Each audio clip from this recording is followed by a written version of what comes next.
Welcome to Tucker Carlson Today. So if you're over 40, you remember when this country was in an undeclared war against the Soviet Union. That ended in 1991. The Soviet Union reverted to what it was before, which is Russia, and all seemed well. They were going to be our partners on the international stage. And then one morning, you wake up to discover that without your knowledge or consent, everything has changed, and you are under moral requirement to hate Russia. In fact, it's a litmus test now. If you don't hate Russia, you're not a patriotic American. And you think to yourself, wait a second. First of all, this is coming from the very same people who told us that it was wrong to hate Russia 30 years ago. That's a little bit weird. And second, why? Why am I, as an American, required even to be interested in Russia? Is there some reason? We've been pondering that for about 5 years now, not exactly sure we have the right answer to it.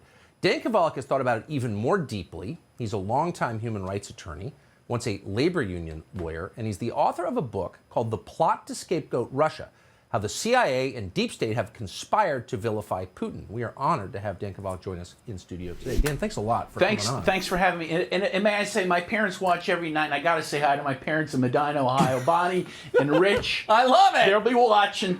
Well, okay. That's so nice. Thank you. And hi to your parents in Medina, Ohio. Great place. So let's just start broad. Well, actually, before we even go there, how did you get, so you're an attorney. Yes. From Ohio, now live in Pittsburgh. You spent decades working for the steelworkers? Yes, I did. Mm-hmm. So how did you get to a place where you're writing a book about Russia? Well, it's interesting. I mean, I was raised, well, I guess as many of us, during the Cold War. I think my dad was more particularly interested in it than others, and I just grew up in this political household. Why was your dad interested in it? I can't say. It was just something that was in his veins, I guess. His dad came over from Europe after World War I, and I think he felt this connection from Slovakia. Yeah. I think he felt this connection to Europe and what was happening there, and most of his brothers fought in World War II. Yeah. You know, so he was part of that discussion, that dialogue that came out of World War II and the Cold War, and it was something we talked about every single day. And the part of the Cold War I got particularly interested in was the war in Central America in the 1980s. If I could tell you a little story. So when I was in a little middle school called St. Andrews in Milford, Ohio, outside Cincinnati. And in 1979, I was 11 years old. These two young guys come to my school from Nicaragua. And at some point I said, well, what brought you to Milford, Ohio? They said, well, there was a revolution over the summer, and our dad was overthrown. They were the sons of Anastasia Somoza. And I think at that point I caught the bug. I was like, wow. And I started paying attention. What were the Somozas doing in Milford, Ohio? Well, here's what we think, at least. At that time, Chiquita Banana was based in Cincinnati. Oh, well, there you go. And we think they probably helped them. And we never met their parents or their aunt, nothing. These kids just kind of showed up. They spoke perfect English, and then they left at some point. You know, so it was a fascinating thing. And then the next thing that happened the next year was the murder of Oscar Romero in El Salvador by, we now know, U.S.-backed forces. And I was raised a Roman Catholic, and this really had an impact on me. Because again, I was a news junkie. I was watching 60 Minutes every week. And this really shocked me. And I caught the bug. And then when I was 19, I went to Nicaragua during the war, during the Contra War, saw what was happening to the people in Nicaragua. In like 87, 88? 87, yeah. And then 88. I went both years. I was there. Yeah. Were you? Yes. Wow. And well, why were you there? Yeah, long story. Okay. Just messing around. And that changed my life too. And I really thought that the Cold War was wrong, and it was wrong what we were doing in Nicaragua. And I haven't changed my views since then. Well, it certainly didn't work, since Daniel Ortega is still running the country. He is. And in fact, I was there for his inauguration, and I gave him a Roberto Clemente jersey from Pittsburgh, because Clemente died trying to give aid to Nicaragua in 1972. After the earthquake in Managua. Indeed. And the reason in a way, he was indirectly killed by Somoza, because the reason he went is because he read, of course the U.S. was backing Somoza, he read that the aid money was not getting to the people. Somoza was stealing it. So he decided to bring it himself, make sure it got there. His plane crashed. And there's stadiums named after him, there's schools. He's a legend. He's a legend. Yeah. So I asked you that just to tell the audience what I already knew, which is that we're coming from different strands of American politics, but we're meeting on this question of Russia and of American foreign policy. again, my orientation may be slightly different from yours, but I think we've reached the same conclusion, which is it hasn't worked very well. It hasn't worked. Hasn't improved our country or the lives of the people it was supposed to improve, supposedly. So I really like that. I like to reach common ground with people. You know, maybe we don't agree on everything, probably not, but we agree on this. And so, again, thank you for coming. And me too. It's an honor for me to be here. Yeah, no, again, because that, I mean, look, of course. Reasonable discourse, finding the union set is how you have a functioning country and how you make things better. Absolutely. So to Russia, you've thought more about this than anybody I know personally. Why do you think, it felt to me like out of nowhere, Yeah. all of a sudden, they were our little defeated buddy. We were going to raise up from the ashes, as he did with Japan and Germany in 1945. Remember this? And all the guys from J.P. Morgan flew over there to restructure their economy. Right. Everything was kind of going fine last Marshall time Plan, I all checked. that, yeah. Exactly. And then you wake up and it's like all of a sudden, Putin's our arch enemy. Like, how did that happen? Yeah, and there's a few reasons. First, we have to go back and remember that he wasn't originally our enemy. You know, when he first became... Putin was not. Right. When he first became president, because he was Yeltsin's guy, and we were very close to Yeltsin, we welcomed him at first. And you might recall that, in fact, George W. Bush said, I met Putin, I looked into his eyes and saw his soul. And he considered Putin a friend, right? And right after 9/11, the first head of state that called George W. Bush to give his condolences was Vladimir Putin. He offered to help with the war on terror, and he did, especially in where? Afghanistan, where Russia still had assets and this sort of thing. So far, so good. You know, I'm embarrassed to say I'd forgotten that. Yeah. That Russia helped in the early stages of the Afghan war. Absolutely. And again, the W thought that they were friends. Where do we start going off the rails? 2002, 2003, Putin will not go along with the war in Iraq. He will not go to the Security Council and vote yes. We go to war anyway. This is the first... Now the thread between Putin and the U.S. begins to May I ask, unravel. why do you think, and I'd forgotten that too. Yeah. God, so much has happened. Why do you think Putin refused to do that? I think for a couple reasons. One, I mean, Russia and the Soviet Union before had a good relationship with Saddam. They didn't see a reason for it, of course, as you and I know. The claims about weapons of mass destruction weren't true. They were a lie, yes. They were a lie. Putin, I knew this. So he wasn't going to green light it. The Security Council in the U.S. and the Bush administration saw this as a betrayal. And I think this begins the road down to bad relations between Russia and the United States. Fascinating. Yeah. Now, the next turning point, I think, big one, is the war in Libya in 2011. At this time, Medvedev is president, right, and Putin is prime minister. That's the number 2 position. Medvedev voted to abstain from the resolution, as did China, that allowed for a limited intervention in Libya, right? A no-fly zone and to protect civilians. It was very limited. They thought the deal was with Obama, that means you're not going for regime change. You're just going to have a no-fly zone and protect civilians. Well, very quickly, the U.S. moved towards regime change, which happened. Gaddafi's killed. There's that brutal video of Gaddafi being killed.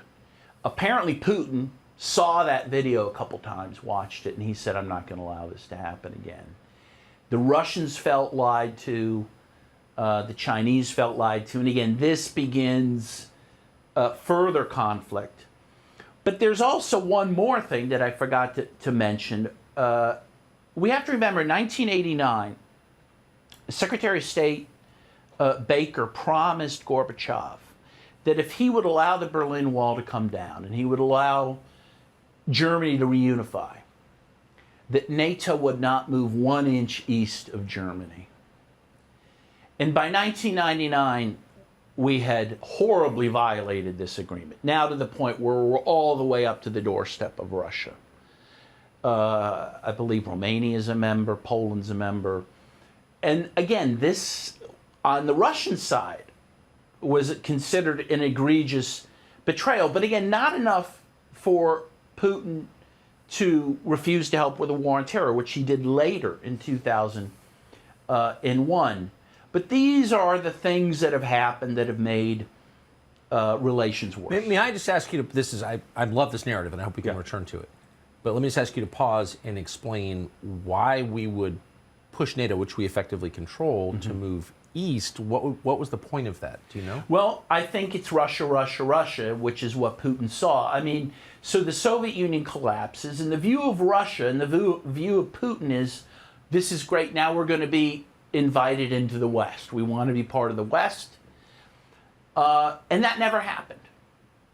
And why? I think the U.S. particularly, one thing the U.S. resents about Putin is, in the words of Stephen F. Cohen, who was considered one of the greatest experts on Russia and the Soviet Frequent Union. guest on this show. Yeah, great guy. And a great man. And he passed. God rest his soul.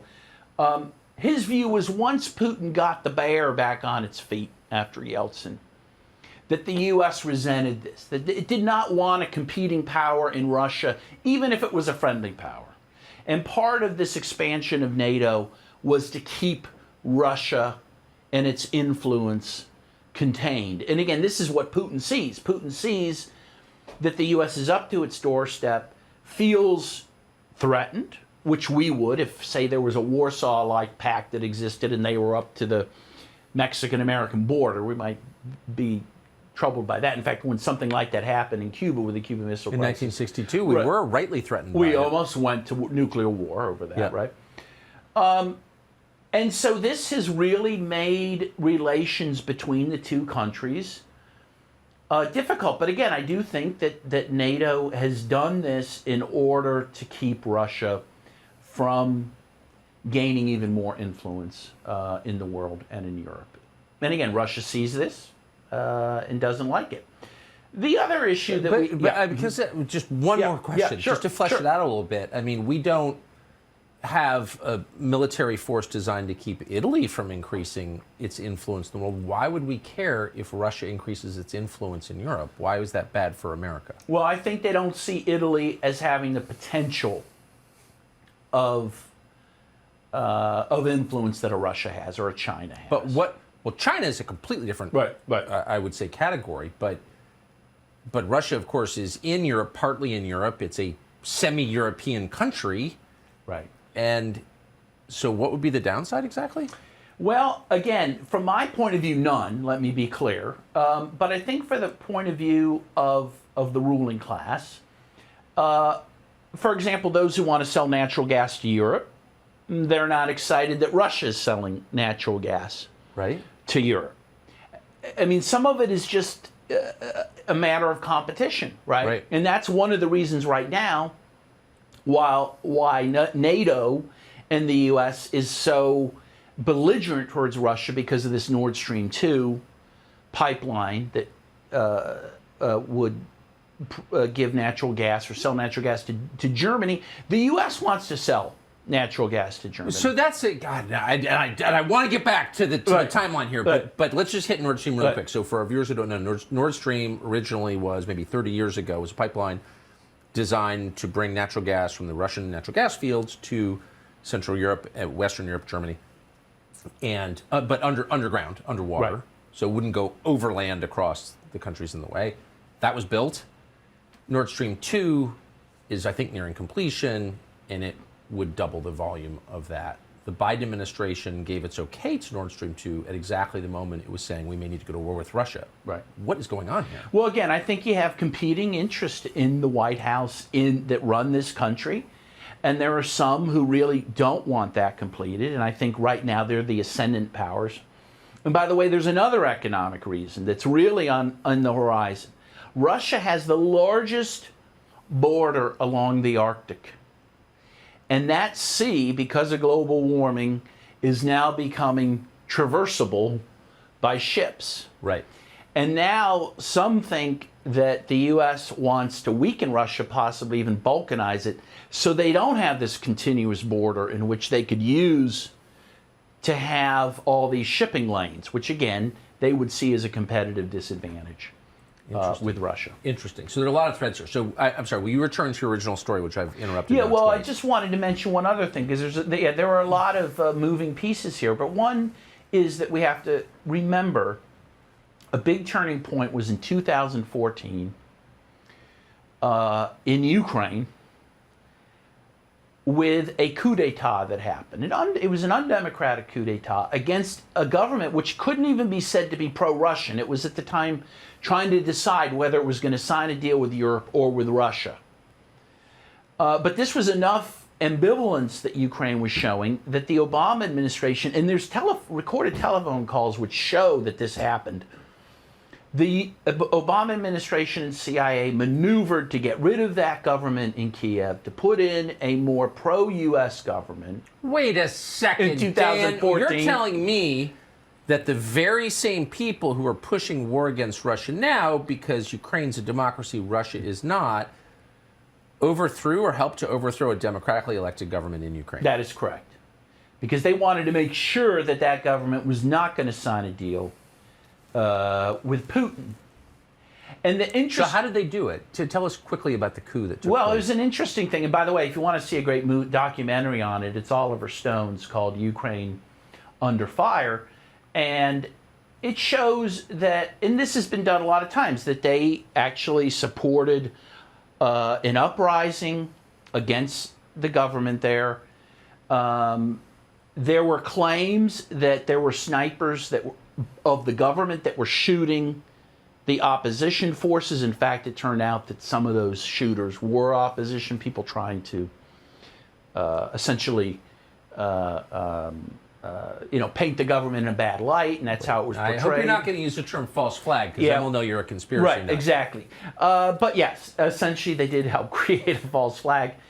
And again, Victoria Nuland, who was the ambassador from the U.S. to Ukraine at the time and who is now back in the Biden administration, she made it clear that there's telephone calls where she was clearly quarterbacking who was going to take over at that point in Kiev. This is Victoria Nuland, who is married to Bill Kristol's former intellectual partner, right? Okay, yes.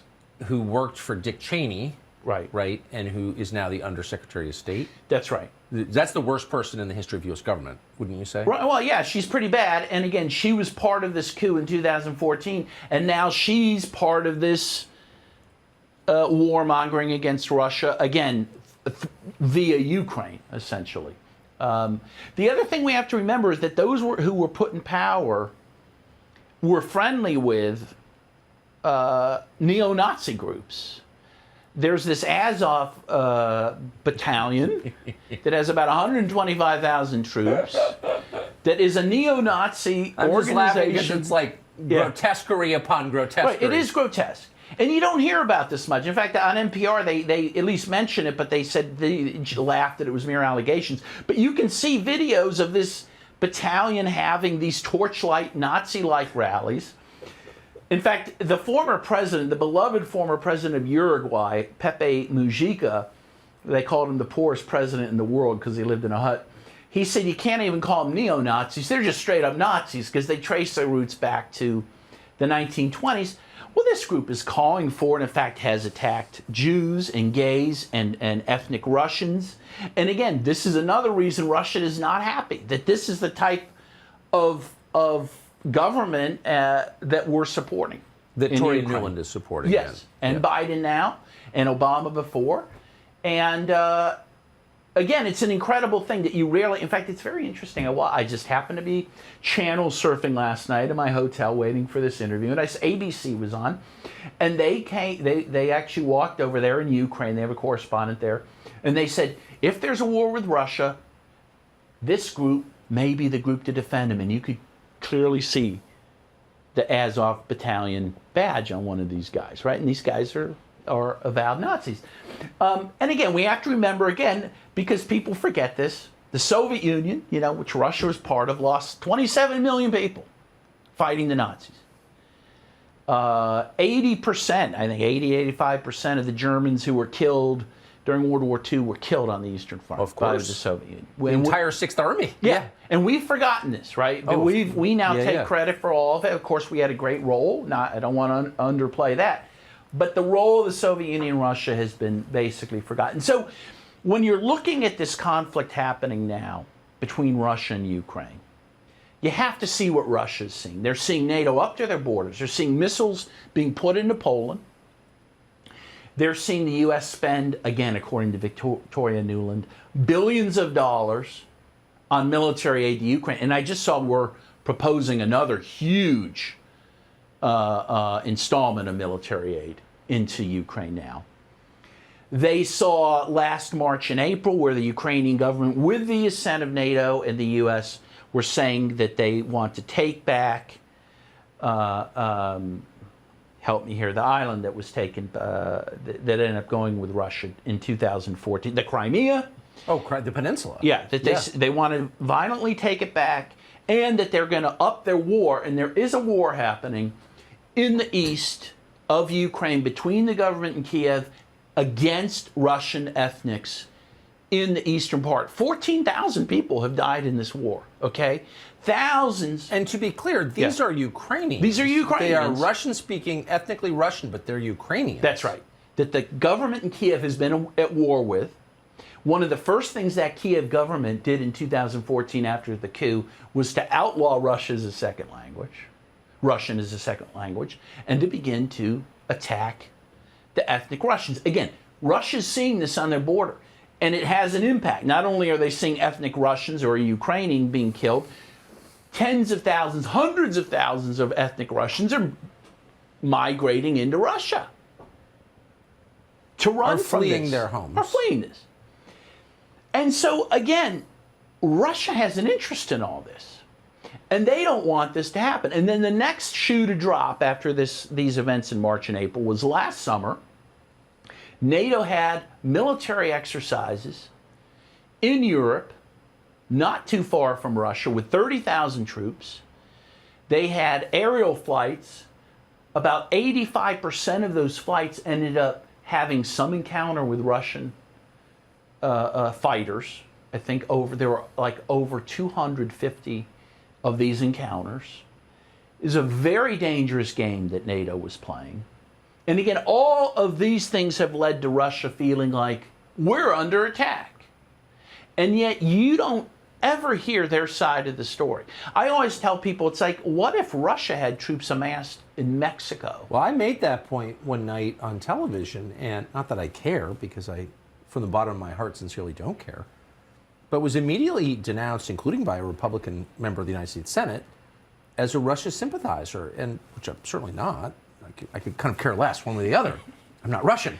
But why, if you're trying to assess a conflict and understand why it's where it is and where it's going to go, by definition, you want to understand what each side is thinking. What are they seeing? Right. What are they seeing? Thank you. What are they seeing? Exactly right. So why is that verboten? Why is that like a crime against America to say something like that? Well, I think it's viewed that way because if people saw it from their perspective, they would want us to stop aggressing Russia. People don't want a war with Russia. Of course not. That would be insane. It could be a nuclear war. Has it never occurred to you that in the name of democracy, we're moving toward a war that no one in America supports, which is by definition anti-democratic? I mean, democracy is the process of representing what people want, right? Of course.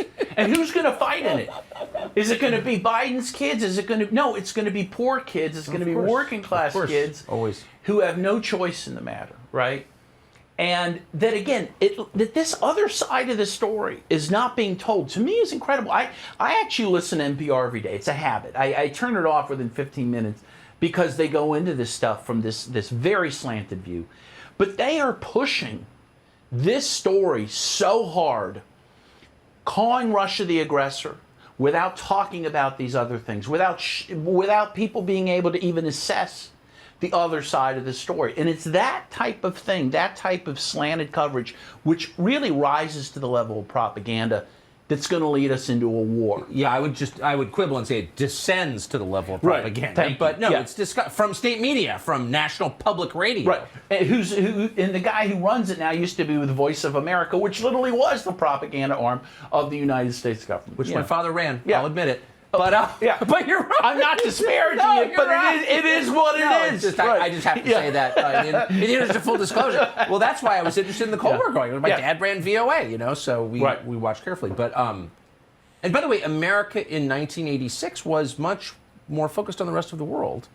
I mean, that is one of the big changes taking place without even us noticing, is that most people don't think about the other countries on the planet really at all. No, and we used to. Yeah, no, we did. We did, and we were more interested in diplomacy, by the way. We had so much influence in the world via diplomacy, via a certain moral standing, via an economic standing. That's right. And what we've devolved into now is almost a pure military power. Sure, because we've had uncontested power.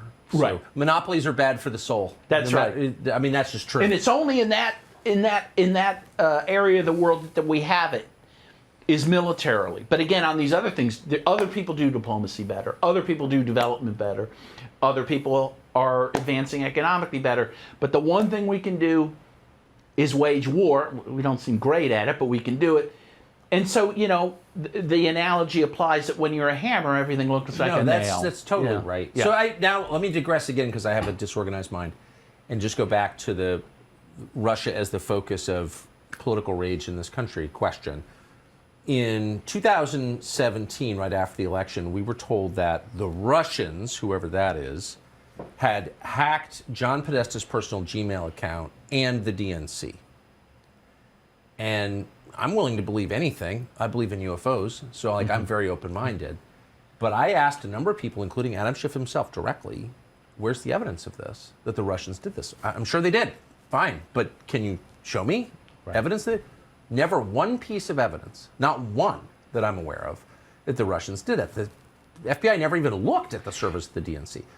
Do you, in retrospect, believe the Russian government hacked Podesta and the DNC? Well, I don't think so. And as I mentioned in the book that you mentioned, my book, The Plot to Scapegoat Russia, I talk about this. First of all, as you mentioned, the FBI never looked at it, which is absolutely bizarre. Well, it's bizarre. If we thought this was the great treasonous act of all time, the FBI would have looked at it. Instead, we depended on this company called CrowdStrike to tell us who did it. And eventually, CrowdStrike said, we don't really know who did it, and we're not certain it's the Russians, though initially they tried to pin it on the Russians. And so I think there is, and by the way, NPR often says that they are underwritten by CrowdStrike. You'll notice that. Are you being serious? I'm being very serious. NPR is underwritten by CrowdStrike? Yes. Man, I don't want to become a conspiracy nut, but it's hard. Yeah, it's very 2022. So, but just to bottom line it, even now, 5 years later, there's no evidence at all that the Russian government did those things that they were blamed for. No. And the interesting thing, and even in my book, I say, look, even assuming they did it, it's a pretty small thing. And by the way, what people forgot, because people then later, when Hillary lost, and everyone was surprised she lost, right? They tried to come up with a reason why she lost. And they said, oh, well, because the computer was hacked and it showed what? It showed that the DNC had undermined Bernie Sanders' campaign against Hillary. And that's what hurt her. In fact, what we know hurt her was this letter that Comey put out a few weeks before the election saying the FBI is still investigating her personal servers that they found on Anthony Weiner's computer, right? That becomes forgotten, that letter comes out. Comey then gets all into the Russiagate stuff. He then becomes a hero of the Democrats when he was the guy that helped sink Hillary's campaign. And to this day, the Russiagate stink, it remains in the air, even though most of it's been debunked. And so what do they have? They claim that Russia, again, allegedly, but let's assume they did it, they had a very modest amount of tweets and things on Facebook that weren't even politically unambivalent as to who you should support, that maybe they hacked this computer. Russiagate, as someone said, was a scandal with no allegations. Well, that's exactly right. Yeah. And the real scandal, of course, was the Democratic National Committee and the Democratic establishment in Washington cheated in the Democratic primaries and threw it to Hillary over Bernie Sanders. And they did it again in 2020. Right. They took it away from Bernie Sanders. Now, I'm not a Sanders voter, but that guy had more popular support in the Democratic Party than any other candidate, period. Right. And he lost the nomination twice. So that's called election theft. That's a subversion of democracy. Putin did not do that. The Democratic Party did it. And no one ever says that. It drives me insane. And the other thing they won't own up to, the Democrats, and I think it's relevant to this discussion because, again, the Democrats and a lot of their base have so clung to this Russiagate issue, even to the point of now possibly wanting war with Russia over it. They won't own up to the fact that another big reason Hillary lost was because she openly slandered her own base, Of course. calling working class people in the middle states, in places like West Virginia, the deplorables. Oh, yeah. And that is what helped lose her the election. And by the way, that is also what helped, what's going to help them lose the next elections, that they have abandoned those people. That much, I have to say, I'm a leftist, okay? Much of the left in the U.S. has abandoned those people. You know, I worked for the Steelworkers for 26 years. My district was in West Virginia, in Maryland, Virginia. I had Appalachia. And these so-called deplorables, they come into my office and they'd wear their Harley T-shirts. By the way, Harley Davidson is made by steelworkers. You may or not know. Milwaukee, Wisconsin. Yeah. York, Pennsylvania. Yeah, and they had their tattoos all, and they were some of the most decent, nicest, intelligent people who always treated me with respect, who were interested in some of my strange beliefs and my paintings on the wall. Those people have been disparaged by a party that they used to look up to and used to be loyal to. And unless the Democrats decide that they're going to stop blaming Russia for their own failures, they're going to keep losing. I certainly hope so. I mean, that kind of behavior should not be rewarded. No. Ever. So where does this leave you? So you just described yourself as a leftist. You obviously are. I mean, virtually everybody on what I thought of as the traditional left has gone over to the Russia question, and it's a definitional question on the Democratic side. I mean, it's not like a small thing; it's a major thing. No. So, like, do you have any friends left? It's so funny you ask, because the truth is I was thinking about this in some of my darkest hours, and the answer is not many. Yeah. I mean, and honestly, you know, I'm grateful to be on the show. No one else is going to invite me to be on. Rachel Maddow's not going to have me on. NPR is not going to have me on. And yes, most of my friends find my discourse on this particular issue offensive because it really is against the mainstream view that's being pushed by the Democrats, by more liberal media outlets. And it's almost impossible to have a discussion with people on it. You know what I've noticed just as an outsider? I've never been on the left. But the people on the left who asked sincere questions about the Russia story, you, Max Blumenthal, Aaron Mate, Stephen F. Cohen, Greenwald, Steve Cohen, who was a friend of mine, wonderful, wonderul man. His wife. Yeah. Probably wouldn't Katrina want that. Vanden Heuvel. I don't even want to say that because I don't want to get her in trouble, but Katrina, Yeah. absolutely. Yeah. People like Matt Taibbi, Oliver Stone. I know them all, and they're like the smartest people in the Democratic Party. Right. So that's kind of cool.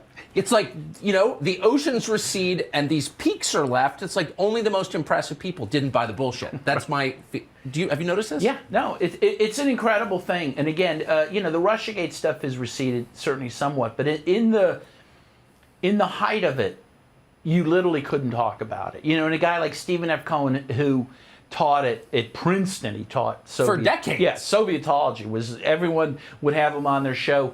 He couldn't get on a show. But he worked for CBS News for years. Yes. I mean, he was their Russia guy back when Russia was a nightly story.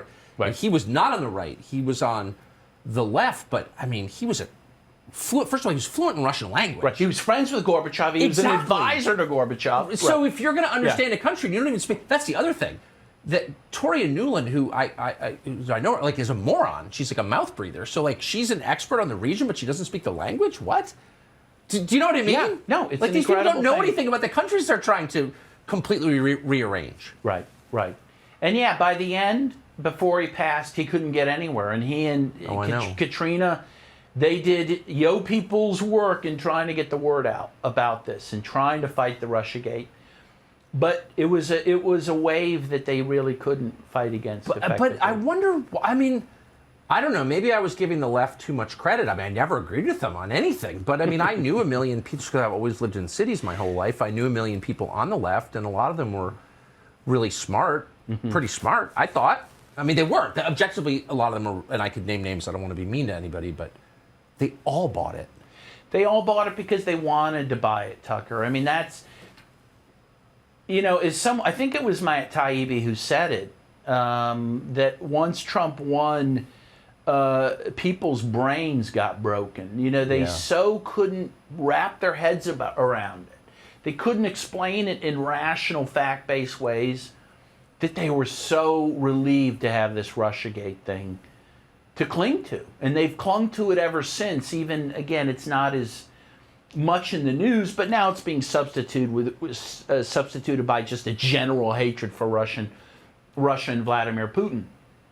But the difference, though, is if like something unexpected happens or your failures are revealed and you're not emotionally strong enough to deal with it and you retreat into a fantasy world, that's a pretty familiar, or beer or weed or whatever, that's a pretty familiar human experience. Right. But if that retreat brings your nation to the brink of war, that's really irresponsible. It is. But it shows the power of ideas, and it shows the power of not being able to talk about certain ideas. Tell me what you mean. Well, again, if all you hear every day, and again, if you listen to NPR, if you read the New York Times, what you're hearing every day, Russia's the aggressor, Russia's going to invade Ukraine. Weeks on end, we're told every day, literally there's news stories about Russia may or may not do, right? Meanwhile, by the way, I have to mention the U.S. is supporting this bloody war in Yemen that's happening every day, where thousands of people have died, millions may die, according to the UN.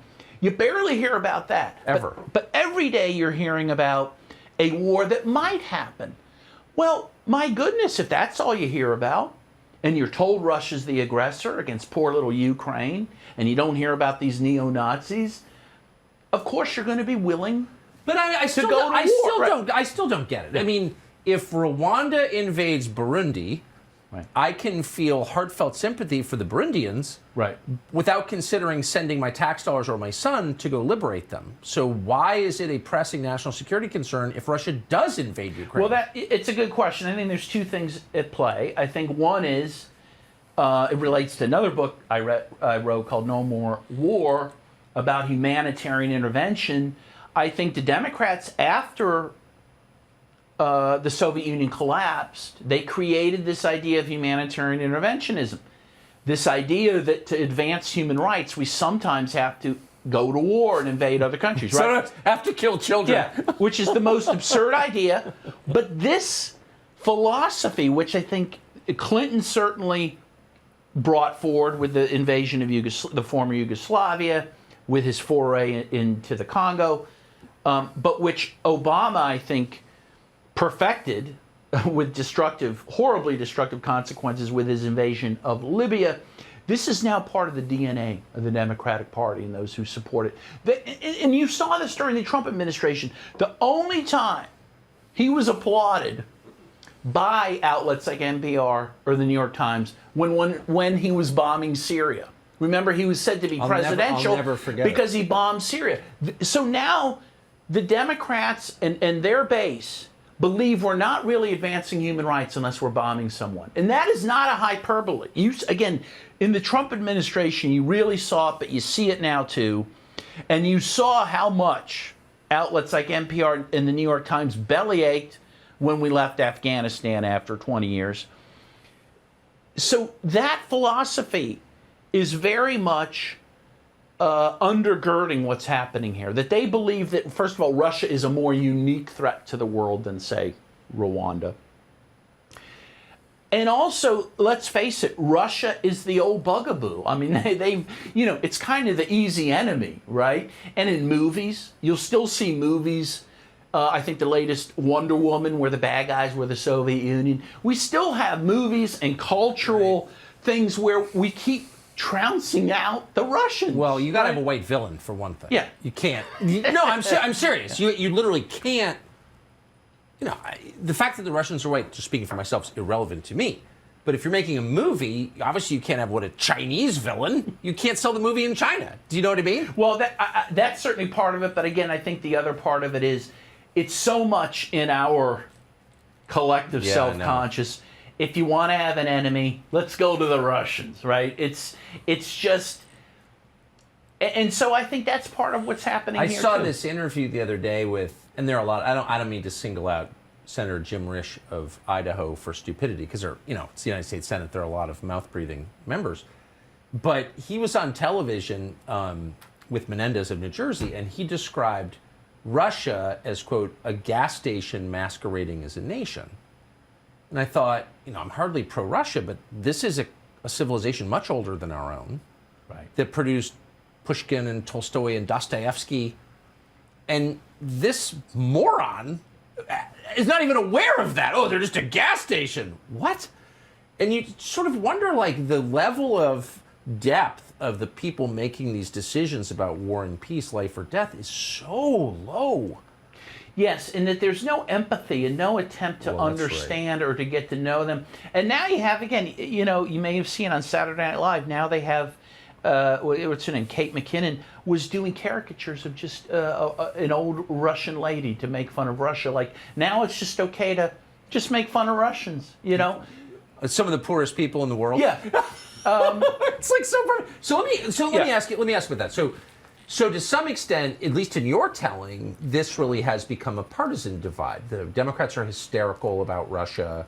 They blame Russia for Trump's election. They blame Russia. Well, they're blaming Russia for the trucker caravan in Ottawa this week. Okay, they blamed him for Kaepernick kneeling. They blamed him for everything. So it's a utility villain. Yeah. So that would suggest, because everything in America is partisan, and every issue, the parties pivot against each other, right? Right. Trump calls Haiti a shithole country. All of a sudden, we're defending the living standards in Haiti on the left, right? Got it.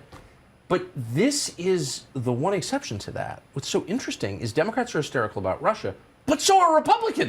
Yes. You hear Mitch McConnell who's saying we have to, hold them accountable, etc.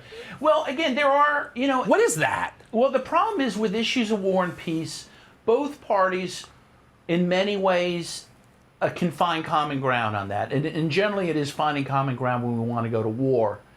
And again, I think the interesting thing about Trump, and I mentioned this in the plot to scapegoat Russia, and again, to be clear, I didn't vote for Trump, okay? I didn't vote for him either time, okay?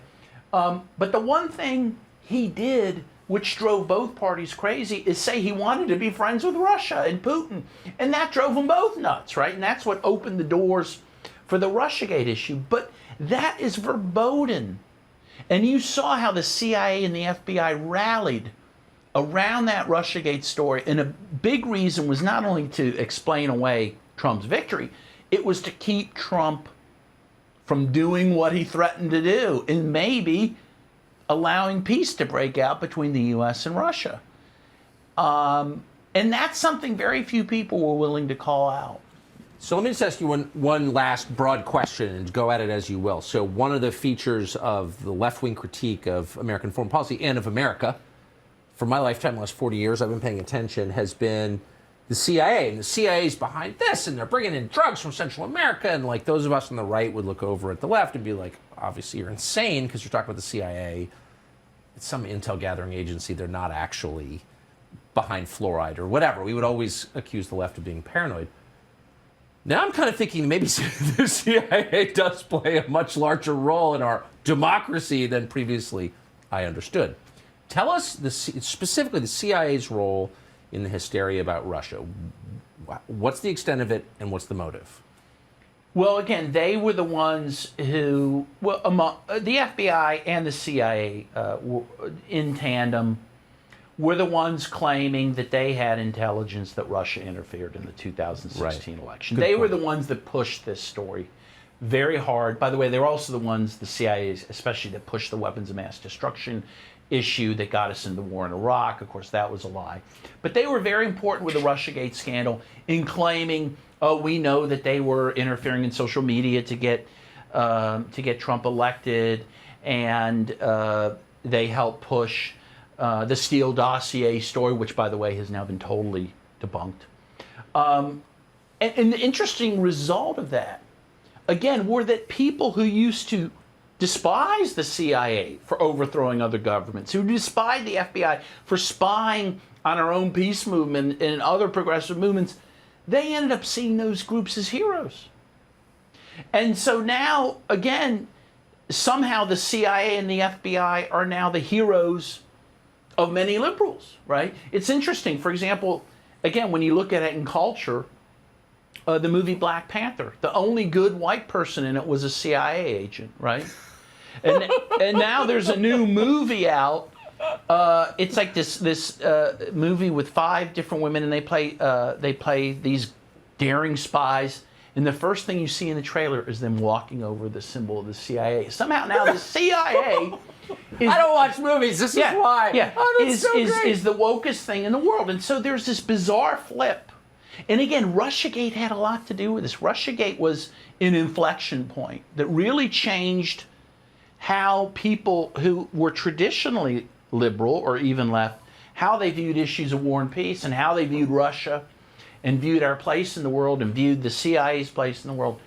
And it's important to start reminding people that the whole Russiagate thing was a tempest in the teapot to begin with. Unbelievable. Dan, I really appreciate your coming on. It's my pleasure, Tucker. I hope you'll have me on again. 100%. The book, The Plot to Scapegoat Russia, How the CIA and the Deep State Have Conspired to Vilify Putin. You know, to write a book with a title like that takes some huevos. Yeah, again, I did lose some friends over there. Some friends? Well, I hope you just gained some more in this hour. Thank you, Dan. Great to see you. Thank you. Tucker Carlson Today is the name of the show. New episodes every Monday, Wednesday, and Friday on Fox Nation. Of course, we'll continue relentlessly night after night to see you at 8 p.m. on the Fox News Channel.